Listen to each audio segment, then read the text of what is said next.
I'm Teddy. Welcome to the Second Act Artist, the place for every artist and creative who's old enough to remember Casey Kasem as the voice of Shaggy on Scooby-Doo. I know we've only just met, but I want to tell you something that no one has probably ever told you before. You will never be younger than you are right now. Like now, right this second. Tomorrow, you'll be older. Next week, even older. That's right. Whatever age you are, 50, 60, 70, you will never again be younger than you are at this very moment. Now that might hit you right in the feels, but stick with me. It's actually kind of liberating. The 45 to 65-year-old generations of Gen Xers, early millennials, and late boomers grew up waiting for our lives to start for real. Remember that? All we had to do was go to school. Then we'd get the good job. Then we'd be happy. We'd buy the house. Then we'd relax. The kids would graduate. The career would stabilize. The retirement fund would hit that magic number. And then, finally, then we could do what we actually wanted to do. If you're anything like me, you found some of those promises have been broken over the years. But guess what? You can make then right now. The time is now. Look, I didn't make this video to feed you some It's Never Too Late Hallmark card BS. Although it's definitely not too late. But more useful than that is the fact that there is literally no better time than right now to start or restart an art practice. Seriously, think about it. When you were younger, maybe you painted or drew or played music or wrote. And then life happened. The job happened. The mortgage happened. The kids happened. And somewhere in all of that, you put down your paintbrushes or your guitar or your camera, and you told yourself it would just be for now. But for now turned into 10 years, or 20, or even more. So before I go any further, let me be perfectly clear about something. This isn't a Peggy Sue got married kind of thing about reclaiming some lost version of yourself. No, this is about meeting who you are right here, right now, with everything you've learned, everything you've survived, everything you've experienced, and everything you know now that you didn't know back then.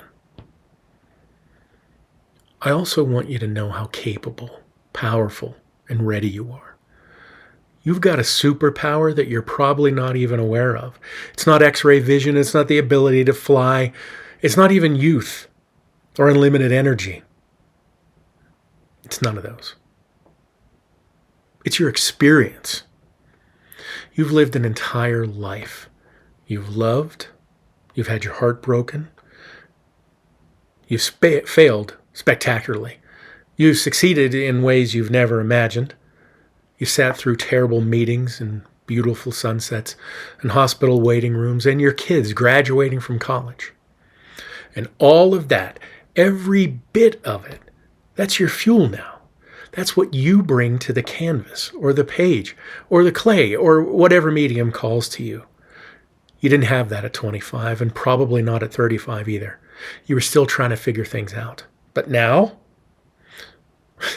well, you may still be trying to figure out who you want to be when you grow up, but you've got a stronger identity now than you've ever had. Maybe for the first time ever, you actually know who you are. And that's what makes art after 50 so powerful. It's not about technical perfection, though you can absolutely develop those skills, and we'll talk about that in future videos. No, it's about having something to say. It's about having a perspective that only comes from having lived a life. The ups and downs, the good and the bad. Your experience is your art. Everything you've absorbed, everything you've witnessed, everything you've felt, it's all there inside, waiting to come out. Now let's do a quick inventory here. Like most people your age, you've probably spent most of your adult life taking care of other people. You've taken care of your career, showing up, performing, achieving, climbing whatever ladder was put in front of you. You've taken care of your kids or other people's kids or aging parents or a partner, even your community. You have been the reliable one, the responsible one, the one who showed up and handled things, the one who got shit done. Of course, there's nothing wrong with that. Those are good things, important things, must-haves. But when was the last time you took care of you? Not in a bubble bath or binging your favorite show kind of way. Those things can be nice, sure. Now, I really mean take care of the part of you that needs to create, that needs to express, that needs to bring something new into the world, to play and experiment and make things that might not turn out perfectly. Because here's another thing nobody tells you. Taking care of yourself isn't selfish. Making art isn't frivolous. Spending time on your creative practice isn't indulgent. It's actually essential. I'm not just saying that because I believe it or because it sounds good. I'm saying it because there's research to back it up. Now let me drop a little science on you. Here's what we know. Engaging with art, that's hands-on making it, not just looking at it on the walls of a museum, has literally been shown to slow cognitive decline. We're talking about real, measurable effects on your brain. A recent review found that active arts engagement plays a fundamental role in slowing cognitive decline and ensuring high levels of well-being and quality of life in older adults. That's what they said. And like it or not, older adults, that's us. And so what does that mean? It means that making art keeps your brain sharp and young and healthy. It creates new neural pathways and promotes neural plasticity. It challenges you in ways that are good for your cognitive functioning. Making art is like a workout for your brain, except instead of a sore back afterward, you've made something beautiful. So when people say art is good for you, they're not kidding. They mean it. It affects your physical and mental health in measurable and significant ways. Making art isn't just for fun or just a luxury. It's a positive health and wellness practice that you can restart or pick up right now. And here's something else I want to talk about because it matters more than ever right now. Making art is actually an act of rebellion. See that sign back there? I don't know about you, but I didn't grow up listening to The Clash or reading Bukowski to let that slip by without comments.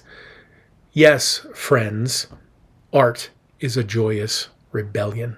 In a world that's constantly trying to sell you something, where your value is measured by what you buy and what you consume, creating something with your own hands is radical. It's countercultural. It's like Kim Gordon, Henry Rollins, and Chuck D all rolled into one. As you know, we live in an age of rampant consumerism, where everything is designed to be for sale and disposable, where you're supposed to buy the next thing and the next thing whether you need them or not, where even your leisure time is monetized, streaming services, food delivery, and microtransactions haunting every corner of your digital life. Everything has been commoditized. But when you make art, you're producing instead of consuming. You're creating value instead of extracting it from your wallet and handing it over to some anonymous tech bro. You're saying, I don't need to buy something to feel fulfilled. I can make something. And there's research on this too. A study from the Journal of Consumer Research found that experiencing art, really engaging with it, reduces people's desire for luxury goods. When people generally appreciate and interact with art, it enhances what researchers call self-transcendence, which then reduces motivations for status seeking through consumption. Translation: art literally makes you less susceptible to the constant pressure to buy, buy, buy. Sorry, in sync. It shifts your focus from accumulation to creation, from possession to expression, from seeking to being. When your identity gets wrapped up in what you own rather than what you create or who you are, you're always chasing the next purchase, the next upgrade, the next thing that's supposed to make you happy but never quite does. Making art breaks that cycle.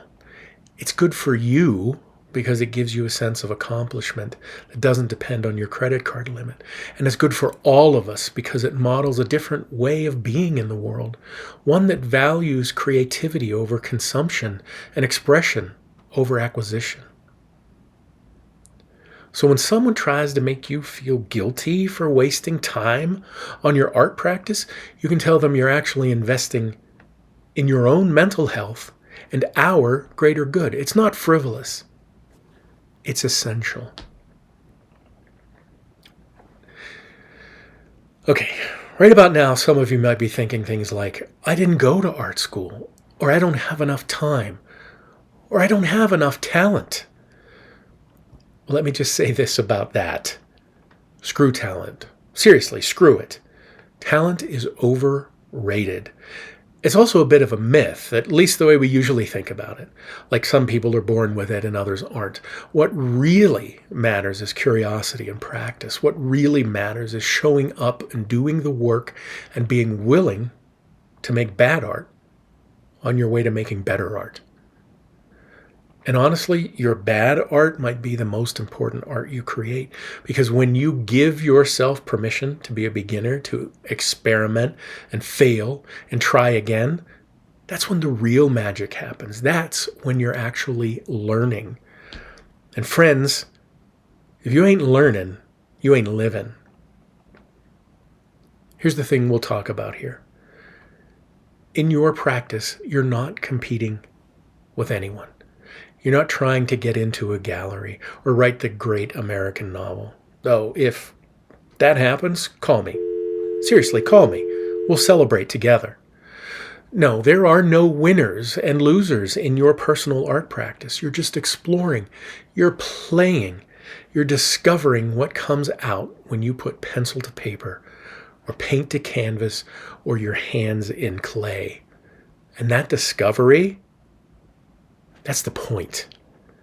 It's also the point of this channel. I want to walk and talk with you as you grow your art practice, whether it's long lost or brand new, or even if you're a mid to late career creative professional looking for new avenues of expression. Let's talk. Follow me. Give me a thumbs up. Come back for future videos where we'll explore mindsets, tell stories, and dig into some, hopefully, very creative soil.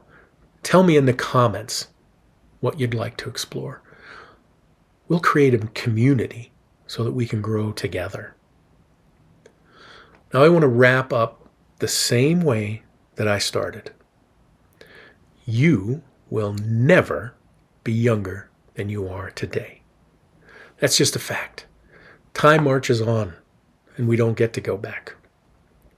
But that doesn't mean your creative life is behind you, and it doesn't mean your best work is in the past. It could mean just the opposite. Because right now, you have some things you've never had before: perspective, experience, a whole lifetime of material to draw from, literally and figuratively. And right now, maybe for the first time in decades, you have some space to actually do something with it. The kids are grown, or at least more independent. The career pressures might have eased up. Your parents have moved to Florida. You have a little more time, a little more freedom, a little more permission to be who you actually are, instead of who everyone needed you to be. So why not use it? Why not pick up that camera again? Why not try watercolors?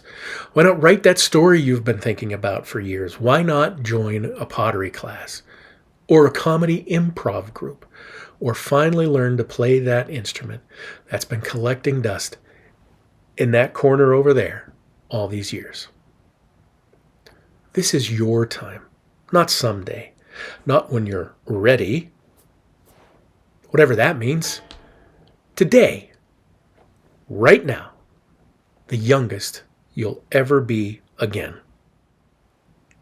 So what are you going to make? Let me know in the comments.